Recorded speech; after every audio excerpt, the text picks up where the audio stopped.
Assalamualaikum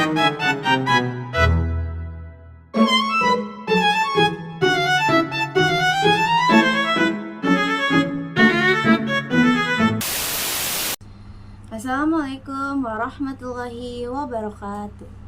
Halo semuanya, perkenalkan saya Nur Permatahati, mahasiswi dari Fakultas Tarbiyah PGMI Institut Miftahul Huda. Saya akan mempresentasikan sebuah materi untuk memenuhi tugas mata kuliah teori-teori belajar dengan dosen pengampu Bapak Muhammad Rechandra MPD. Dalam video ini, kita akan membahas salah satu teori penting dalam dunia pendidikan, yaitu teori belajar kognitivisme. Teori ini sangat berpengaruh dalam pengembangan pembelajaran modern, terutama karena menekankan proses berpikir dalam memahami informasi.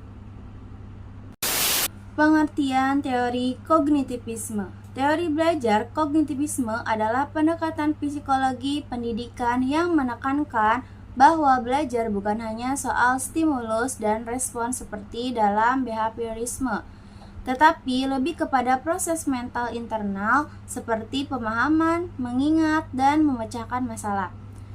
Tokoh utama dari teori ini adalah Jean Piaget dan Jerome Bruner yang percaya bahwa individu aktif dalam membangun pengetahuan. Belajar bukan proses pasif menerima informasi, melainkan proses aktif membangun makna dan informasi. Tokoh dan konsep utama.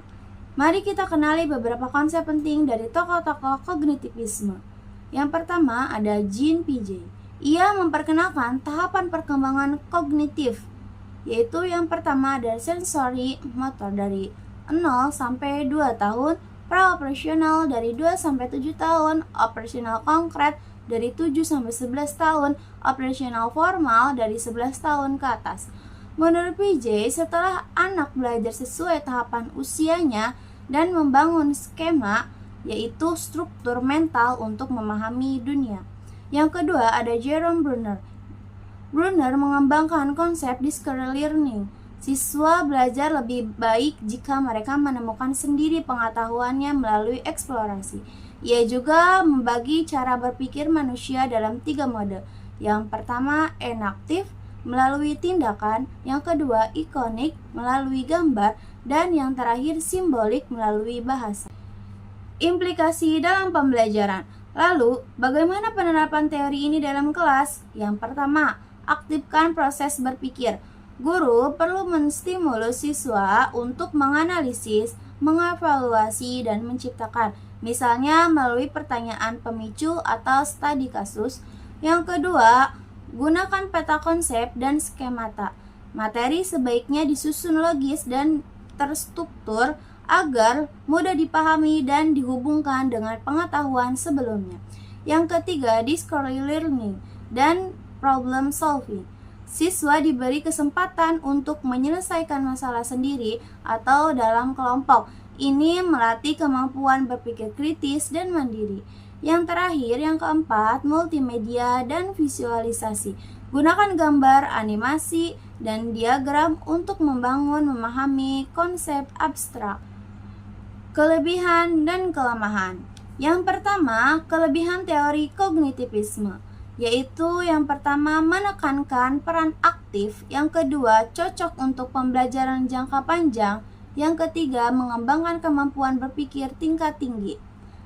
Kelemahannya, yang pertama kadang terlalu teoritis, yang kedua tidak selalu cocok untuk semua usia atau konteks pembelajaran, yang ketiga kurang memperhatikan aspek sosial dan emosional siswa. Nah, kesimpulannya, teori kognitivisme menekankan pentingnya proses mental dalam belajar. Pembelajaran bukan sekedar hafalan, tetapi proses membangun makna dan pengetahuan secara aktif. Guru harus menjadi fasilitator yang merancang kegiatan belajar yang menantang, bermakna, dan sesuai tahap kognitif siswa. Terima kasih telah menyimak presentasi ini. Semoga bermanfaat dan menambah wawasan kalian tentang teori belajar dalam dunia pendidikan. Akhir kata, wassalamualaikum warahmatullahi wabarakatuh.